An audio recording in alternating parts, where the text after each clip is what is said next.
پتہ ہے، کبھی کبھی ایسا ہوتا ہے کہ ہمارے پاس سوائے اشک بار آنکھوں کے کچھ بھی نہیں ہوتا، نہ کوئی شکوہ، نہ کوئی شکایت، نہ کوئی لفظ اور نہ ہی کوئی التجا۔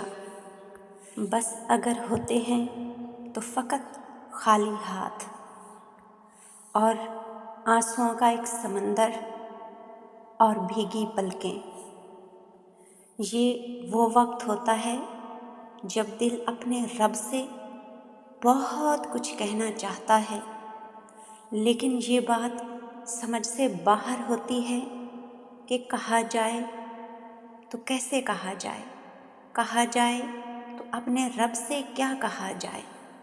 تڑپ اتنی شدید ہوتی ہے کہ ہر دعا، ہر فریاد بہت ہی چھوٹی نظر آتی ہے، اور اس وقت ہم چاہتے ہیں کہ ہمارا رب یوں ہی سمجھ جائے، بس اللہ بن کہے ہی ہماری مرضی جان لے کہ کتنی شدت سے ہم اس کے معجزوں کا انتظار کر رہے ہیں اور کتنی شدت سے اس پاک رب کی مدد کی ضرورت ہے۔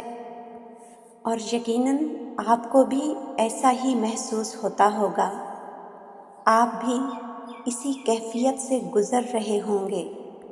جانتے ہو، اس سے خوبصورت، اس سے حسین اور کوئی لمحہ ہو ہی نہیں سکتا جب ہم زبان سے کچھ نہ بولیں اور وہ پاک رب ہمارے دل کی مرضی جان لے، ہماری انکہی باتیں سن لے، وہ نظریں پڑھ لے اور سب کچھ سمجھ جائے۔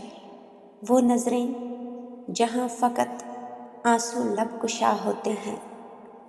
آنسوؤں سے بڑی کوئی دعا نہیں، اور شاید آنسوؤں سے بڑی کوئی نعمت نہیں، اور آنسوؤں سے بڑی کوئی طاقت نہیں۔ یہ آنسو تو رب کا عرش ہلا سکتے ہیں، یہ آنسو تو کن کہلوا سکتے ہیں، اور آنکھوں میں تو پورا انسان چھپا ہوتا ہے، اور آنکھیں تو دل کا آئینہ ہوا کرتی ہے، اور ان آنکھوں کو رب سے بہتر کوئی جان نہیں سکتا، کوئی پڑھ نہیں سکتا، کوئی سمجھ نہیں سکتا۔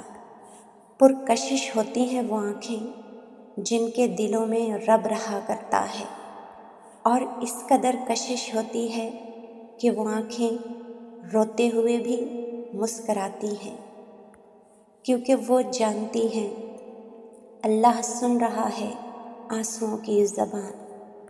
اللہ فرماتا ہے، کہہ دو میرے ان بندوں سے جنہیں حالات ناممکن لگ رہے ہیں، میں ہر شے پر قدرت رکھنے والا ہوں۔ اللہ فرماتا ہے، کہہ دو میرے ان بندوں سے جنہیں لگتا ہے کہ میں ان سے خفا ہوں، نہ تو میں نے تمہیں تنہا چھوڑا ہے اور نہ ہی تم سے بیزار ہو گیا ہوں۔ قرآن پاک میں اللہ تعالیٰ فرماتا ہے، کہہ دو میرے ان بندوں سے جو ہار گئے ہیں، میں کسی بھی جان کو اس کی طاقت سے زیادہ آزماتا نہیں۔ جان لو، اللہ تعالیٰ کی مدد تب آتی ہے جب انسانی طاقتیں ہار جاتی ہیں، جب تم دنیا کے انکار کے باوجود بھی اس پاک ذات پر یقین رکھتے ہو اور کہیں سے بھی مدد کی کوئی امید باقی نہیں رہتی۔ پتہ ہے، تب اللہ وہاں سے ذریعے بناتا ہے جہاں تمہارا گمان نہیں جا سکتا۔ پتہ ہے وہ پاک ذات کب بھیجتی ہے مدد؟ جب تم ناممکن کے باوجود بھی دستے دعا اس کی بارگاہ میں بلند رکھتے ہو اور دعا ہی کو بہترین وسیلہ سمجھتے ہو، جب تم بے شمار رکاوٹوں کے باوجود بھی اللہ پر کامل یقین رکھتے ہو، جب تمہیں بے بسی ہر طرف سے گھیر لیتی ہے، جب حالات سنگین ہو جاتے ہیں اور دنیا تمہاری پسندیدہ چیز یا تمہارے پسندیدہ شخص کے حصول کو ناممکن بنانے کے لیے ہر طرح کی کوشش کرتی ہے، ہر طرح کی رکاوٹیں کھڑی کرتی ہے، تب اللہ تعالیٰ اپنے معجزے دکھانا شروع کرتا ہے اور دنیا کی تمام سازشیں اور تمام چالیں ناکام بنا دیتا ہے۔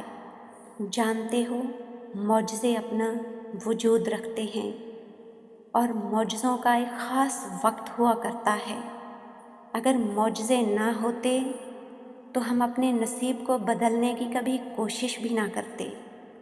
معجزے اگر نہ ہوتے تو اللہ تعالیٰ پہلے ہی ہم پر ہمارے نصیب کی حقیقتیں عیاں کر دیتا اور ہم کبھی دعا ہی نہ مانگتے، لیکن اللہ نے ایسا کیا نہیں۔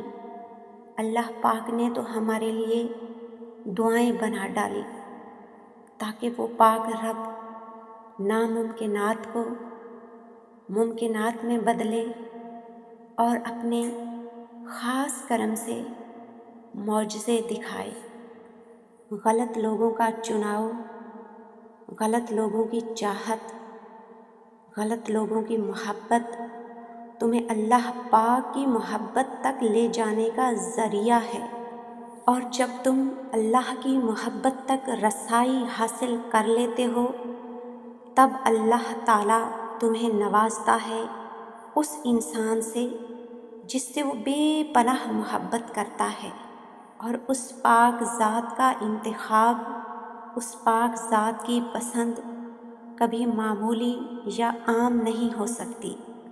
یہ جو تم گھبراتے ہو دنیا والوں کی سازشوں سے، ان کے منصوبوں سے، تو جان لو دنیا والے تمہارا کچھ نہیں بگاڑ سکتے، کیونکہ دنیا والے وہی کرتے ہیں جو اللہ پاک ان سے کرواتا ہے، اور یہ تو جانتے ہی ہو کہ اللہ کی مرضی کے بغیر پتہ تک نہیں ہل سکتا۔ اور تمہیں شاید معلوم نہیں، اللہ نے دنیا والوں کی پیدا کی ہوئی رکاوٹوں سے گزار کر ہی تمہیں نوازنے کے منصوبے بنا رکھے ہیں۔ یقین رکھو دنیا تمہارے اور تمہارے رب کے درمیان کبھی حائل نہیں ہو سکتی۔ جب اللہ تمہیں اس چیز سے آزماتا ہے جسے کھونے کا تصور ہی تمہارے لیے جان لیوا ہوتا ہے، تب وہ اپنی مدد بھی ان ذریعوں سے بھیجتا ہے جن کا تم سوچ بھی نہیں سکتے۔ جب تم پورا بھروسہ کرتے ہو اس پاک ذات پر تو وہ اللہ تمہارے کام ایسے پوشیدہ ذریعوں سے بناتا ہے جو تمہاری سوچ سے بالا تر ہوتے، جنہیں تم نہ ہی دیکھ پاتے ہو اور نہ ہی سمجھ پاتے ہو۔ بس جان لو دعا ہی بہترین دوا ہے اور سجدوں میں ہی شفا ہے۔ یقین رکھو اللہ نے تمہارے لیے وہ لکھ رکھا ہوگا جس کے تم منتظر ہو انشاءاللہ۔ کچھ تو ہے جو اتنی مسافتیں طے کر کے تم یہاں تک پہنچے ہو۔ یقیناً بہترین اجر ہوگا جو رب نے اتنے درد سے گزارا ہے تمہیں۔ وہ چاہتا تو تمہیں مکمل نا امید کر دیتا، تم مایوس ہو جاتے۔ کیوں الجھا رکھا ہے اس نے یقین کی پہیلیوں میں تمہیں؟ طویل سجدے وہ ہر کسی کے نام نہیں کرتا، کوئی تو وجہ ہے جو اس نے ان سجدوں کے لیے تمہیں ہی چنا ہے، کوئی تو وجہ ہے کہ اس نے ساری دنیا سے الگ تھلگ، ساری دنیا سے جدا رکھا ہے تمہیں۔ وہ دیر کرتا ہے، جب اسے پسند آ جائے کسی کی آواز، کسی کے مانگنے کا خوبصورت انداز وہ توفیق عطا کر رہا ہے، یعنی تم نے اسے منانے کا ڈھنگ سیکھ لیا ہے۔ اللہ نے دعاؤں کے صلے میں، یقین کامل کے صلے میں تمہاری چاہ کو تمہارے نام لکھ دیا ہے۔ ایسے تو تمہیں صبر کرنا نہیں آیا، یقیناً کوئی بہت بڑا معجزہ ہے تمہارے لیے، اس لیے تو طویل انتظار کے باوجود بھی اس نے تمہیں تھکنے نہیں دیا۔ جس مقام تک تم آ گئے ہو وہاں کن لازم ہے۔ یہ آزمائش جس سے تمہیں گزار کر آزمایا جا رہا ہے، یہ کوئی حادثہ نہیں ہے، تمہیں معجزوں تک لانے کی ترکیب ہے۔ تمہارا صبر ہی تو نشانی ہے تمہاری چاہت کے ملنے کی، تمہارا درد کی شدت میں سجدوں میں گر جانا ہی تو دلیل ہے معجزات کی، تمہارا ہر حال میں اس رب کا شکر گزار رہنا ہی تو نشانی ہے تمہاری دعاؤں کی قبولیت کی۔ برسوں سے کن کی امید لیے خالی جھولی پھیلائے بیٹھے ہو، یہی تو خاص نشانی ہے کہ تمہاری من پسند چیز بہت جلد تم تک پہنچا دی جائے گی۔ بس ہر دن کو قبولیت کا دن سمجھو، ہر لمحے کو قبولیت کا لمحہ سمجھو، کیونکہ آنے والا کوئی بھی لمحہ عرش سے تمہارے لیے معجزہ لے کر آ سکتا ہے۔